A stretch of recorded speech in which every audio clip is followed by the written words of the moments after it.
少少餘興節目俾我哋咯喎。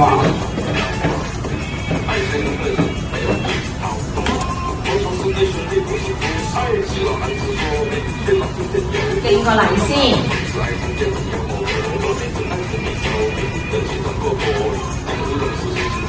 咁呢部機械人咧，而家係主要用強 AI 深度學習一個同埋一個人形1.7米嘅一個自主行動嘅機械人咧，嚟到去做一個 application 咁樣嘅。咁就用一個遙控嚟到去操控佢嘅無論升啦或者係行動啦，佢都可以嘅。例如我而家再嚟個同大家打個招呼啊，可以揮手嘅，甚至再禮貌啲啦，俾個敬禮大家嚟，甚至咧佢係可以人形行走。好似而家咁樣，譬如喺一個展覽場館裏邊，因為佢能夠用 AI 大模型嚟到語言模型嚟到做對答嘅，咁所以如果喺一個場景裏邊，佢自由走動嘅時候，可以作為 service 機械人，就好似 customer service 咁樣，周圍走嚟走去俾嚟場館參觀嘅人問下今日天氣點樣啊？今日嘅呢個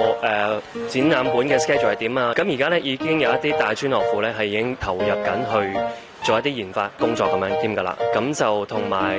亦都有陸續唔同嘅政府端啦，或者係叫做一啲大型嘅機構啦展覽場館咁樣啦，係